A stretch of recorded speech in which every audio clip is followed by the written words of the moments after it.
Welcome back, Erie Home Closers. My name is Johnny Ramos. I'm sitting right here next to Jeffrey McComb, and this is another episode of the Erie Ultra Podcast. Today, we're going to be doing a segment called The Close Zone. This is where we're going to break down real-world tactics to help you win more deals, close more confidently, and walk out of every home knowing you gave it your best shot. Now, today's episode, it's all about getting your credit apps approved because let's be honest, there's nothing worse than doing the perfect close only to watch the whole thing fall apart in underwriting. Let's buckle up, everybody. We're talking co-applicants, gross income. They're the two biggest reasons we lose these credit approvals. And we're going to show you how to never let that happen again.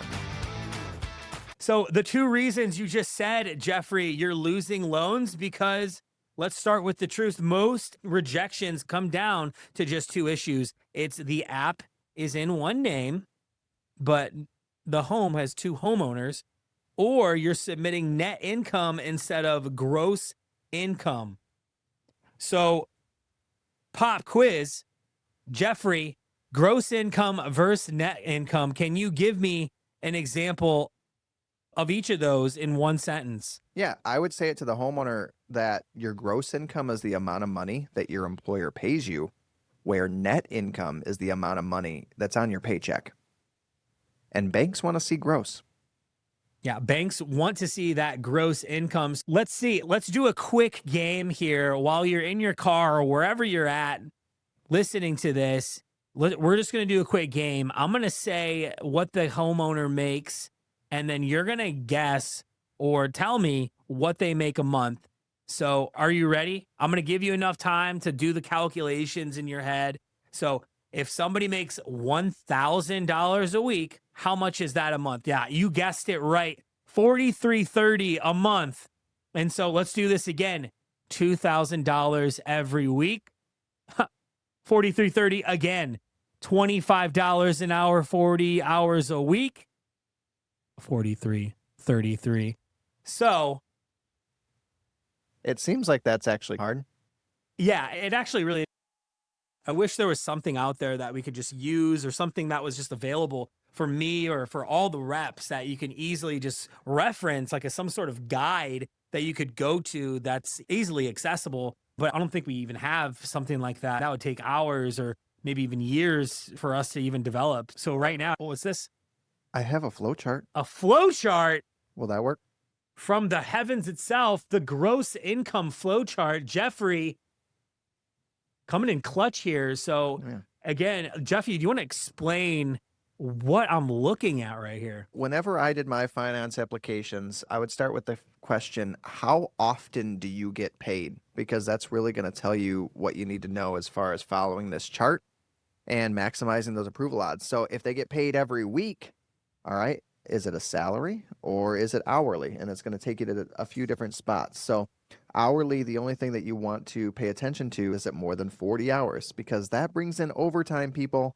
That's time and a half. That's more money that they can get a bigger approval for. So it is some math. Use the calculator on your phone, but just follow this chart based on that first question.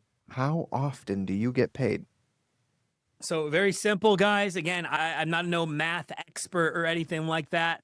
All you'll need is a calculator. So take out your calculator, run through this a few times before you get in the home so you know exactly what you're doing. Maybe have a few training sessions, but this is something you can use right away and start getting those better approval odds.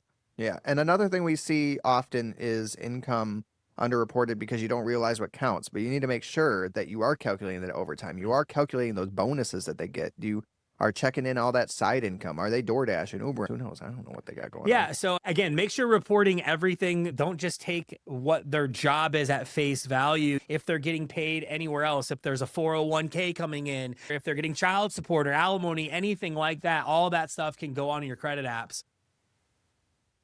Yeah, the next thing we got is whether or not you have everybody on that application. Yeah, the case of two names. So actually, let's talk about this. I actually heard about a story that happened last week in Toledo where it was a nice couple. They were in their mid 60s and he only put, they only put the husband on the credit app and they left the wife off, and instant denial, and it was left for dead. Now, luckily, they went back, they got her on the credit app as well, bumping up that income.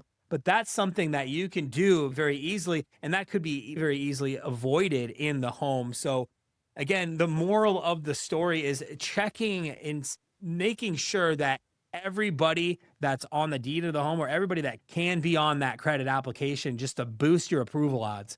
And the more people, the less risk to the bank. And the more people, the more income. Like overall, getting more people on that app is only ever going to help you. It's worth the work.